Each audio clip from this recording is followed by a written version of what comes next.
আমার প্রিয় ও স্নেহের 2025 সালের নতুন বছরের নবম শ্রেণীর ছাত্রছাত্রী বন্ধুরা, আশা করি তোমার সবাই ভালো আছো।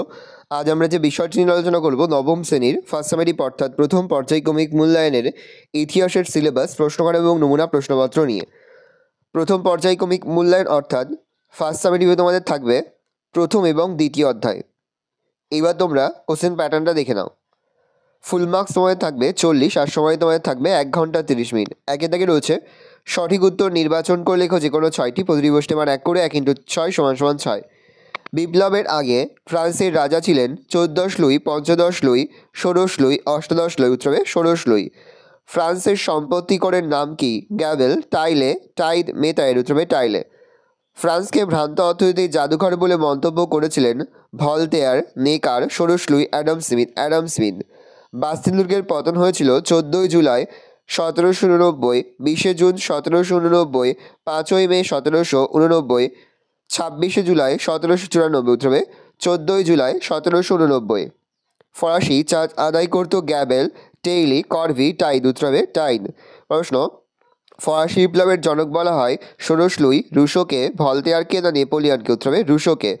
দার্শনিকদের অভিধান গ্রন্থটি রচনা করেন মন্তেস্কু, ভলতেয়ার, রুশো, কেনে? উত্তরে ভলতেয়ার। কাকে ইউরোপের মুক্তিদাতা বলা হয়? 16 লুইকে, নেপোলিয়নকে, রুশোকে, ভলতেয়ারকে? উত্তরে নেপোলিয়নকে।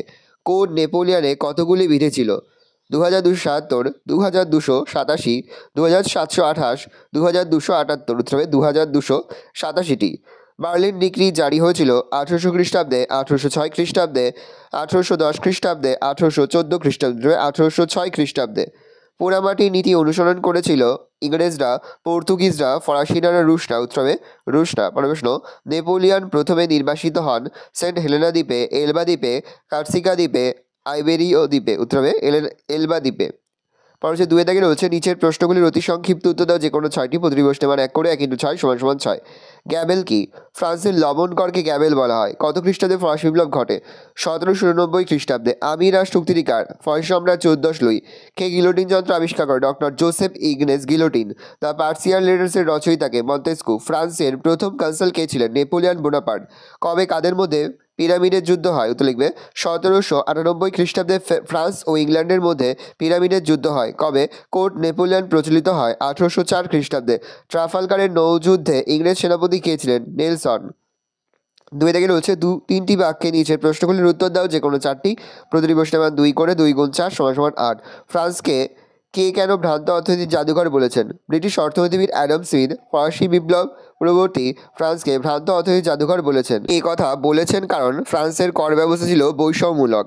যাজক ও অভিজাতদের হাতে থাকা বিপুল পরিমাণ জমির কর রাজা আদায় করতেন না, ফলে রাজকোষ সমৃদ্ধ ছিল না। থার্ড স্টেট কি? ফরাসি বিপ্লবের আগে শ্রেণীবিভক্ত ফরাসি সমাজ ব্যবস্থায় যে 3টি শ্রেণীর অস্তিত্ব ছিল তার মধ্যে অন্যতম ছিল থার্ড স্টেট বা তৃতীয় সম্প্রদায়। এই সম্প্রদায়ের অন্তর্ভুক্ত ছিল সব ধরনের রাজনৈতিক ও অর্থনৈতিক অধিকার থেকে বঞ্চিত ধনী, বুর্জুয়া, মধ্যবিত্ত, দরিদ্র, কৃষক ও শ্রমিক, সাকুলোদ বা চালচুলোহীন, ভবঘুরে প্রভৃতি। লাল সন্ত্রাস কি? ফ্রান্সে 13 এপ্রিল থেকে 27 জুন পর্যন্ত রোবোস্পিয়ারের একক নেতৃত্বে ভয়াবহ সন্ত্রাস চলে। এই সময় সন্ত্রাসের প্রয়োজন ফুরিয়ে গেলেও রোবোস্পিয়ার নিজের ইচ্ছা জোর করে বাস্তবায়িত করতে গিয়ে হাজার হাজার মানুষকে সন্ত্রাসের মাধ্যমে হত্যা করেন। এই ঘটনা লাল সন্ত্রাস নামে পরিচিত। সন্ত্রাস রাজত্ব বলতে কী বোঝো, বা সন্ত্রাসের রাজত্ব বলতে কী বোঝো? বিপ্লবের কালে ফ্রান্সে একদা অভ্যন্তরীণ ক্ষেত্রে বিপ্লব বিরোধী শক্তি মাত্রা দিতে থাকে এবং বৈদেশিক ক্ষেত্রে বিভিন্ন রাষ্ট্রের আক্রমণে ফ্রান্সের স্বাধীনতা লুপ্ত হওয়ার সম্ভাবনা দেখা দেয়। এই সংকটজনক পরিস্থিতিতে বিপ্লবী নেতৃবৃন্দ বিপ্লবী ফ্রান্সকে রক্ষার উদ্দেশ্যে দেশে এক জরুরি শাসন চালু করেন, যা সন্ত্রাসের রাজত্ব নামে বা সন্ত্রাসের শাসন নামে পরিচিত। পোড়ামাটির নীতি কি? ফরাসি সম্রাট নেপোলিয়ন 1812 খ্রিস্টাব্দে রাশিয়া আক্রমণ করলে রাশিয়া সম্মুখ যুদ্ধ এড়িয়ে সাম্রাজ্যের অভ্যন্তরে ক্রমাগত পিছু হটতে থাকে। ফরাসি বাহিনী রাশিয়া যাতে সমস্যায় পরে সেই উদ্দেশ্যে পিছু হটার সময় রুশ বাহিনী নিজেদের রাস্তাঘাট ও সেতু ধ্বংস করে, খাদ্যশস্য, শস্যক্ষেত্র, শহর, জনপদ প্রভৃতি আগুনে পুড়িয়ে পানীয় জলে বিষ মিশিয়ে দিয়ে যায়। রুশ বাহিনীর এই পদক্ষেপ পোড়ামাটির নীতি নামে পরিচিত। স্বদিবসের রাজত্ব বলতে কী বোঝো? 1815 খ্রিস্টাব্দের শুরুতে ফ্রান্সে গোলযোগের পরিস্থিতিতে নেপোলিয়ন এলবা দ্বীপে নির্বাসন থেকে পালিয়ে ফ্রান্সে ফিরে আসেন। সাধারণ মানুষ তাকে সাদর অভ্যর্থনা জানালে রাজা অষ্টাদশ লুই সিংহাসন ছেড়ে পালিয়ে যায়। এরপর তিনি 20 জুন থেকে 29 জুন পর্যন্ত মোট 100 দিন রাজত্ব করেন। এই ঘটনা সদিবসের রাজত্ব নামে পরিচিত। নেপোলিয়নের যুগ কাকে বলে? নেপোলিয়ন ডাইরেক্টরি শাসনের অবসান ঘটিয়ে 1799 খ্রিস্টাব্দে প্রথম কনসাল হিসেবে ফ্রান্সে ক্ষমতা দখল করে। তখন থেকে 1814 খ্রিস্টাব্দ পর্যন্ত নেপোলিয়ন ছিলেন ফ্রান্সের সরময় কর্তা। এই পর্বে তাকে কেন্দ্র করেই ফ্রান্স তথা ইউরোপে ব্যাপক রাজনৈতিক ও অর্থনৈতিক পরিবর্তন ঘটে। তাই এই সময়কালকে নেপোলিয়নের যুগ বলা হয়। বার্লিন ডিগ্রি কি? নেপোলিয়ন মহাদেশীয় অবরোধ ব্যবস্থা কার্যকর করার উদ্দেশ্যে যেসব হুকুমনামা জারি করেন সেগুলির মধ্যে অন্যতম ছিল বার্লিন ডিগ্রি। এতে বলা হয়, ইংল্যান্ড বা তার উপনিবেশগুলির কোনো জাহাজ ফ্রান্স এবং ফ্রান্সের মিত্র বা নিরপেক্ষ কোনো দেশে ঢুকতে দেওয়া হবে না। 2, এইসব দেশে কোনো জাহাজে করে ব্রিটিশ পণ্য ঢুকলে তা বাজেয়াপ্ত করা হবে। 7 থেকে 8টি বাক্যে নিচের প্রশ্নগুলির উত্তর দাও। যে কোনো দুটি, প্রতিটি প্রশ্নের মান 4 করে। 4 গুণ 2 = 8। টিকা লেখো। বাস্তিল দুর্গের পতন বা বাস্তিল দুর্গের পতন ও গুরুত্ব লেখো। ভূমিকা: ফরাসি রাজা ষোড়শ লুই বুর্জোয়াদের প্রবল চাপের কাছে নতি স্বীকার করে 3 সম্প্রদায়ের একত্রে অধিবেশন ও মাথাপিছু ভোটের দাবি মেনে নেন। এই ঘটনা ফ্রান্সের সাধারণ মানুষের মনে তীব্র আলোড়ন সৃষ্টি করে। বাস্তিল দুর্গের পতন: 1. রাজার পদক্ষেপ। প্রবল চাপে পড়ে ষোড়শ লুই বুর্জোয়াদের দাবি মেনে নিলেও তিনি মন থেকে এই ঘটনা মানতে পারেননি। তিনি প্যারিস ও ভার্সাইয়ে প্রায় 30,000 সেনা মোতায়েন করেন। এরপর তিনি জনপ্রিয় অর্থমন্ত্রী নেকারকে পদচ্যুত করলে প্যারিসের উন্মত্ত জনতা হিংসার পথে পা বাড়ায়। রাস্তায় ব্যারিকেড তৈরি হয়। জনতা অস্ত্রের দোকান ও গির্জাগুলিতে লুণ্ঠন চালায়। 2. প্যারিসের পরিস্থিতি: এই সময় খাদ্যের দাবিতে হাজার হাজার মানুষ গ্রাম থেকে এসে প্যারিসে উত্তেজিত সাধারণ মানুষের সঙ্গে মিলিত হলে পরিস্থিতি ভয়ঙ্কর হয়ে ওঠে। সশস্ত্র জনতা সরকারি দপ্তরগুলিতে আক্রমণ চালিয়ে বহু নথিপত্র পুড়িয়ে দেয়, অস্ত্রাগার লুণ্ঠন করে। এরপর 7 থেকে 8 হাজার মানুষ 1789 খ্রিস্টাব্দে 14 জুলাই কুখ্যাত বাস্তিল দুর্গের রক্ষীদের হত্যা করে দুর্গটি দখল করে এবং বন্দীদের মুক্তি করে দেয়। 3. গুরুত্ব: বাস্তিল দুর্গ ছিল শাসনের প্রতীক। বিনা বিচারে বহু নিরপরাধ মানুষকে এখানে বন্দী করে রাখা হতো। বাস্তিলের পতনে রাজতন্ত্র ও অভিজাততন্ত্রের ওপর তীব্র আঘাত নেমে আসে। প্যারিসের শাসন ক্ষমতা বুর্জোয়াদের হাতে চলে যায়।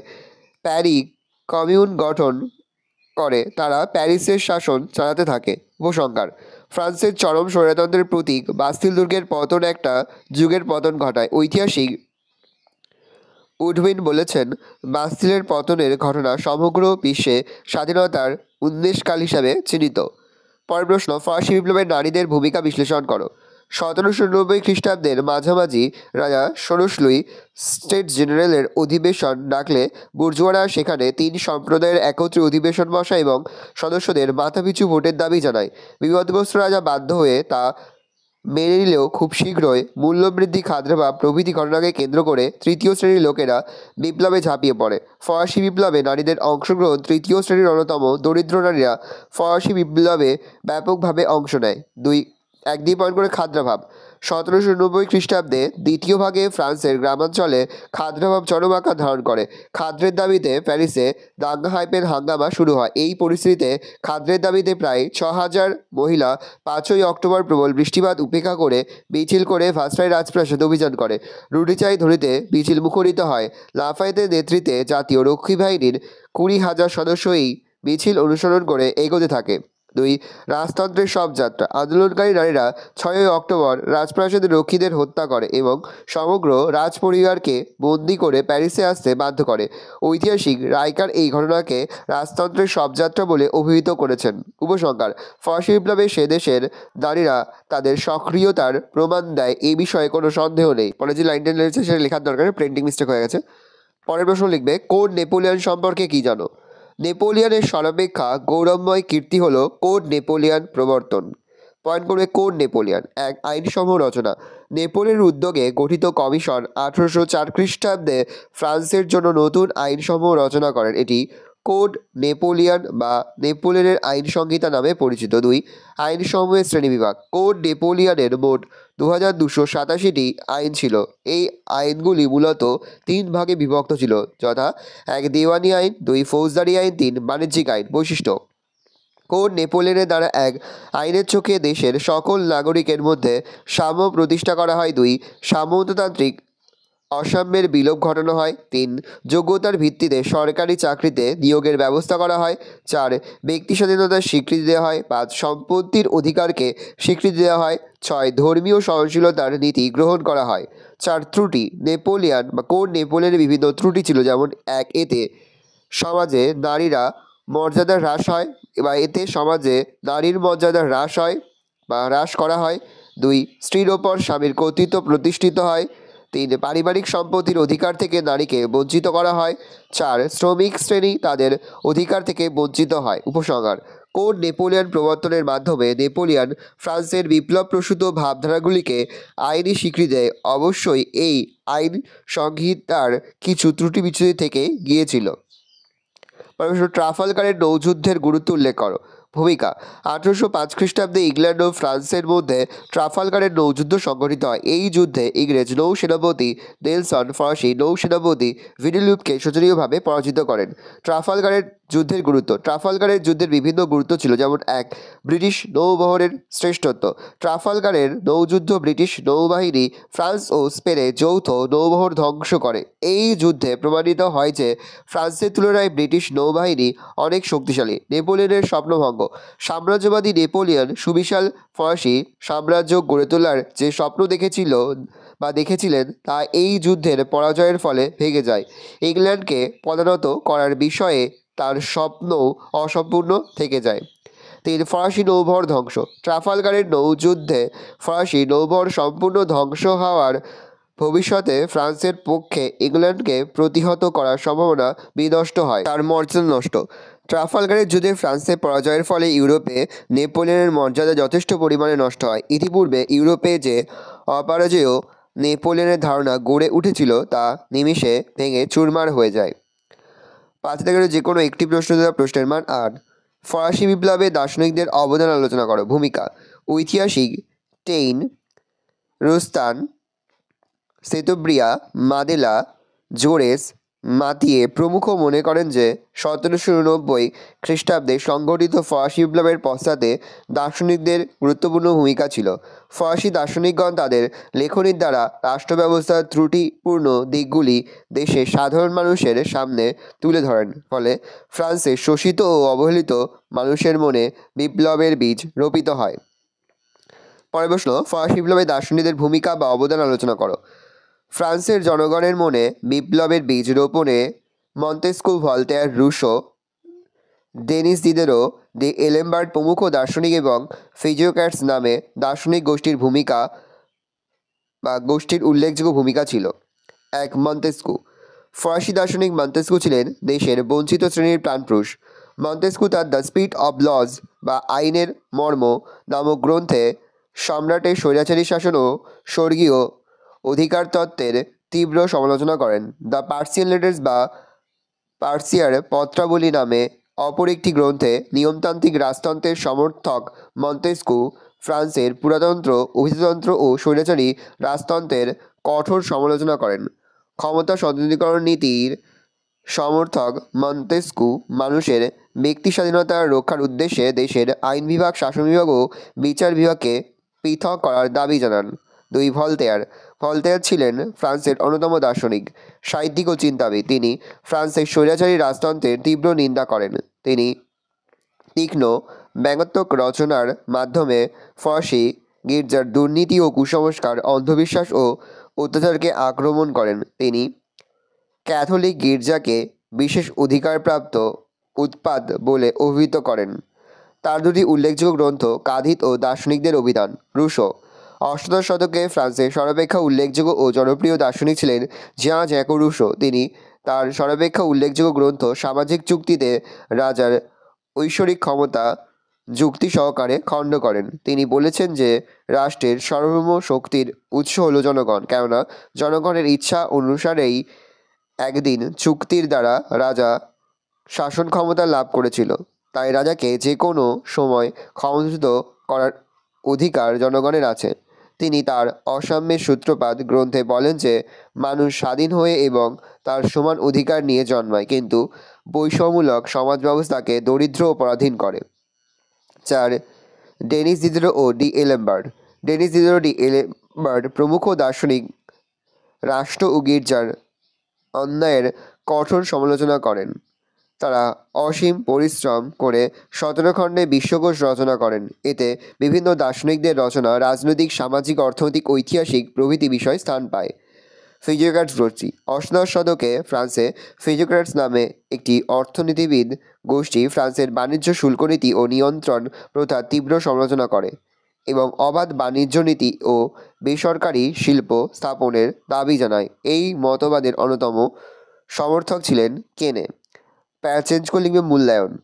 ফ্রান্সে বিপ্লব সংঘটিত হওয়ার ক্ষেত্রে উপরোক্ত দার্শনিকদের অতি নগণ্য অবদান ছিল বলে কোনো ঐতিহাসিক মনে করেন। অবশ্য ঐতিহাসিক রাইকার, সেতোব্রিয়া, টেইন, রুস্তান প্রমুখ ফরাসি বিপ্লবের জন্য দার্শনিকদের ভূমিকা স্বীকার করেছেন।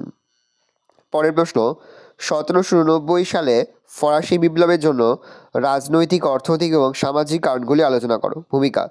1789 সালে ফ্রান্সে যে বিপ্লব হয়েছিল তা শুধু ফ্রান্সের ইতিহাসে নয়, বিশ্বের ইতিহাসে একটি অত্যন্ত গুরুত্বপূর্ণ ঘটনা। এই বিপ্লবের পেছনে ছিল দীর্ঘদিনের পুঞ্জীভূত নানা অভাব অভিযোগ। ঐতিহাসিক লেফেবর এর মতে ফরাসি বিপ্লবের উৎস অনুসন্ধান করতে হবে তার অতীত ইতিহাসের মধ্যে। যাই হোক, ফরাসি বিপ্লবের পিছনে নিম্নলিখিত কারণগুলি দায়ী ছিল। 1. রাজনৈতিক কারণ। ফরাসি বিপ্লব ছিল প্রকৃতপক্ষে দীর্ঘদিন ধরে পূর্ব রাজতন্ত্রের বিরুদ্ধে জমে থাকা ক্ষোভের বহিঃপ্রকাশ। রাজারা ঈশ্বর প্রদত্ত ক্ষমতার বিশ্বাসী ছিলেন এবং তারা বংশানুক্রমিকভাবে শাসনকার্য পরিচালনা করতেন। 1. রাজাদের দুর্বল শাসন। ফরাসি রাজা 14 লুই বিলাস বাৎসন্যে মগ্ন থেকে স্বৈরাচারী ক্ষমতার মাধ্যমে শাসনকার্য পরিচালনা করতেন। তিনি বলতেন, আমি রাষ্ট্র। পরবর্তী রাজা 15 লুই ছিলেন বিলাসী, অলস, পরিশ্রম বিমুখ। পরবর্তী ফরাসি রাজা দুর্বলচিত্ত 16 লুই এই আমলে রাজতন্ত্র অবক্ষয়ের শেষ সীমায় পৌঁছায়। তার পক্ষে রাজশক্তির পতন রোধ করা সম্ভব হয়নি। 2. দুর্নীতিগ্রস্ত প্রশাসন। রাজশক্তির এই দুর্বলতার সুযোগে শাসনকার্য সম্পূর্ণভাবে অভিজাতদের হাতে চলে যায়। শাসন ব্যবস্থা সম্পূর্ণভাবে স্বৈরাচারী ও দুর্নীতিগ্রস্ত হয়ে পড়ে এবং তা ইন্টেন্ডেন্ট নামক কর্মচারীদের হাতে চলে যায়। তারা নিজ স্বার্থসিদ্ধির জন্য চরম অত্যাচারী হয়ে ওঠে এবং জনসাধারণ তাদের অর্থলোভ নেকড়ে উপাধিতেও ভূষিত করে। লেতর দ্য ক্যাসে নামক গ্রেপ্তারি পরোয়ানার সাহায্যে তারা যে কোনো সাধারণ মানুষকে বিনা বিচারে বন্দি করে রাখতে পারত। এর ফলে বাস্তিল দুর্গ নিরপরাধ বন্দিতে পূর্ণ হয়ে যায়। দার্শনিক ভলতার এই সীমাহীন রাজনৈতিক সংকটের কারণে ফ্রান্সকে রাজনৈতিক কারাগার বলে অভিহিত করেছেন। সামাজিক কারণ, মেন পয়েন্ট। ফরাসি বিপ্লবের অন্যতম কারণ হলো শ্রেণীবিভক্ত সমাজ ব্যবস্থা। সমগ্র ফরাসি সমাজ 3টি প্রধান শ্রেণীতে বিভক্ত ছিল, যথা যাজক, অভিজাত ও সাধারণ মানুষ। যাজক বা প্রথম শ্রেণী। ফরাসি সমাজ ব্যবস্থায় যাজকরা ছিল প্রথম শ্রেণী। এরা ছিল বিশেষ সুবিধাভোগী এবং ফ্রান্সের মোট জনসংখ্যার 1%, যা ছিল 1,20,000। এরা বিভিন্ন রকম কর আদায় করলেও নিজে কোনো কর দিত না। রাষ্ট্রের সব রকম সুযোগ সুবিধা এরা ভোগ করত। দ্বিতীয় শ্রেণী। ফরাসি সমাজে অভিজাতরা ছিলেন দ্বিতীয় শ্রেণীভুক্ত। এরা ছিল ফ্রান্সের মোট জনসংখ্যার 1.5%, যা ছিল 3,50,000। ফ্রান্সের মোট জমির 20% ছিল এদের দখলে। এরা জমির জন্য সরকারকে কোনো প্রত্যক্ষ কর দিত না। আবার সরকারের বিভিন্ন উচ্চ পদগুলি এরাই ভোগ করত। তৃতীয় শ্রেণী। ফরাসি সমাজে ব্যবসায়ী, কৃষক, শ্রমিক, বুদ্ধিজীবী, সর্বহারা সকলেই ছিলেন তৃতীয় শ্রেণীভুক্ত। মোট জনসংখ্যার এরা ছিল 96 থেকে 97%। এরা ছিল অসাম্যের শিকার। সমাজে এদের কোনো মর্যাদা ছিল না। সমস্ত রকমের কর এই তৃতীয় শ্রেণীকে দিতে হতো। এরা নানা রকম শোষণ সহ্য করতে না পেরে শেষ পর্যন্ত বিপ্লবের পথ বেছে নিয়েছিল। অর্থনৈতিক কারণ। শূন্য রাজকোট ও ফ্রান্সের অর্থনীতি দুর্বস্থা বিপ্লবের জন্য বহুলাংশে দায়ী ছিল। একদিকে পয়েন্ট করে বৈষম্যমূলক কর ব্যবস্থা। ফ্রান্সের প্রথম 2 শ্রেণী অর্থাৎ যাজক ও অভিযাজকরা বেশিরভাগ ভূসম্পত্তি ভোগ করলেও তাদের কর দিতে হতো না, কিন্তু অপরপক্ষে সরকারের মোট রাজস্বের 96% দিতে হতো তৃতীয় সম্প্রদায়কে। বিভিন্ন ধরনের কর প্রদানের পর তাদের হাতে মাত্র 20% অর্থাৎ 1/5 বাঁচত। এই অত্যাধিক করের বোঝা তৃতীয় সম্প্রদায়কে বিদ্রোহী করে তুলেছিল। এছাড়াও দ্রব্যমূল্য বৃদ্ধি, রাজার আরও কর আরোপের চেষ্টা এবং সর্বোপরি ব্যয়বহুল যুদ্ধ ফ্রান্সকে অর্থনৈতিক দিক থেকে শেষ করে দিয়েছিল, যার ফলে সাধারণ মানুষের শেষ পর্যন্ত বিদ্রোহের পথ বেছে নিয়েছিল। উপসংহার: উপরোক্ত আলোচনার পরিপ্রেক্ষিতে আমরা বলতে পারি যে 1790 সালে ফ্রান্সে যে বিপ্লব হয়েছিল তা ছিল মূলত দীর্ঘদিনের সামাজিক, অর্থনৈতিক ও রাজনৈতিকভাবে উত্তেজিত তৃতীয় সম্প্রদায়ের এক বলিষ্ঠ প্রতিবাদ। পরের প্রশ্ন: নেপোলিয়নের পতনে মহাদেশীয় অবরোধের কী ভূমিকা ছিল? ফরাসি সম্রাট নেপোলিয়ন ইংল্যান্ডের বিরুদ্ধে মহাদেশীয় অবরোধ জারি করে ইংল্যান্ডের অর্থনীতি ধ্বংস হওয়ার পরিকল্পনা করে। নেপোলিয়নের পতনে মহাদেশীয় অবরোধের ভূমিকা: নেপোলিয়ন মহাদেশীয় অবরোধ ব্যবস্থা বল প্রয়োগের দ্বারা কার্যকর করতে গিয়ে বিভিন্ন সংকটে জড়িয়ে পড়েন, যা তার পতনকে অবশ্যম্ভাবী করে তোলে। এর অর্থনৈতিক ক্ষতি: নেপোলিয়নের মহাদেশীয় অবরোধ ব্যবস্থার পরোক্ষে ফ্রান্সের অর্থনীতিরও যথেষ্ট ক্ষতি হয়। ইংল্যান্ডের অর্ডার্স ইন কাউন্সিল নামে নৌ প্রতিরোধের ফলে ফ্রান্সের সামুদ্রিক বাণিজ্য যথেষ্ট ক্ষতিগ্রস্ত হয়। ফলে ফ্রান্সের শ্রমিক ছাঁটাই, বেকার সমস্যা প্রভৃতি ভয়াবহ আকার ধারণ করে। তাই ঐতিহাসিক জর্জ রুডে বলেছেন যে মহাদেশীয় ব্যবস্থা ফ্রান্সের পক্ষে বুমেরাং হয়ে দাঁড়ায়। 2. উপকূল দখল: নেপোলিয়ন জোর করে মহাদেশীয় অবরোধ প্রথা কার্যকর করতে গিয়ে ইউরোপের উপকূল অঞ্চলে প্রায় 2000 মাইল অঞ্চল দখল করে নেয়। এছাড়া বহু নিরপেক্ষ ও শান্তিপূর্ণ দেশ তিনি দখল করে নিলে বিভিন্ন দেশে তার বিরুদ্ধে বিদ্রোহ শুরু হয়। 3. ব্যয়ভার: মহাদেশীয় ব্যবস্থা কার্যকর করতে গিয়ে নেপোলিয়ন যে বিস্তীর্ণ ভূখণ্ড দখল করেন সেখানে প্রত্যক্ষ দখলদারি চালাতে গিয়ে তাকে সামরিক বাহিনীসহ সর্বত্র ছুটে বেড়াতে হয়। ফলে ফরাসি সেনাদল অত্যন্ত চাপে থাকে এবং বিপুল সম্পদ ব্যয় হয়। 4. রোম ও হল্যান্ডে অসন্তোষ: রোম ও হল্যান্ড মহাদেশীয় ব্যবস্থা মানতে অস্বীকার করায় নেপোলিয়ন সেখানে হস্তক্ষেপ করেন।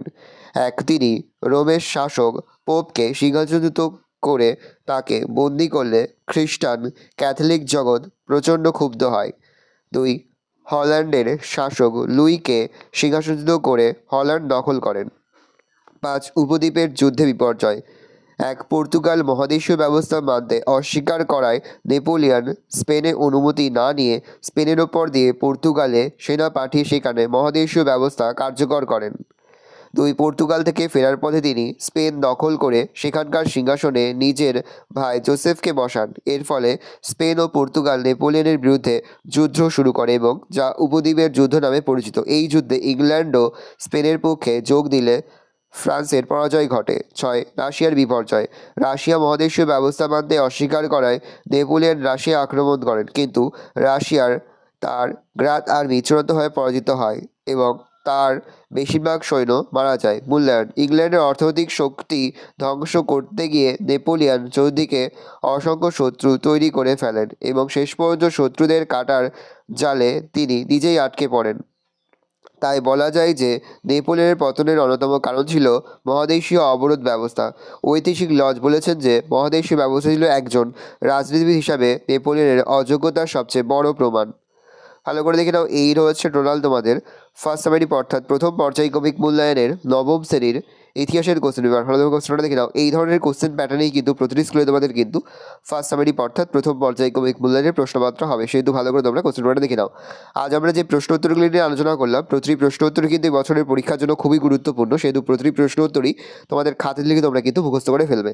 আশা করি ভিডিওটা ভালো লেগেছে। ভিডিওটা ভালো লাগলে ভিডিও লাইক করতে ভুলবে না। আমার নতুন হাত লাল করে সাবস্ক্রাইব প্রেস করে পাশে বেল আইকন প্রেস করে যখন নতুন কোনো ভিডিও আপলোড করি সবার ফার্স্ট নোটিফিকেশন তোমরা পেয়ে যাও। আর এই ভিডিওটি আমার বন্ধু বান্ধব আত্মীয় সবার মধ্যে কিন্তু অনেক শেয়ার করে জেনে বছর নবম শ্রেণীতে পড়ছে। আমরা কিন্তু ইতিমধ্যে নবম শ্রেণীর প্রতিটি বিষয়ের সিলেবাস, প্রশ্নমান এবং নমুনা প্রশ্নপত্র কিন্তু আপলোড করে দিই এখনও পর্যন্ত।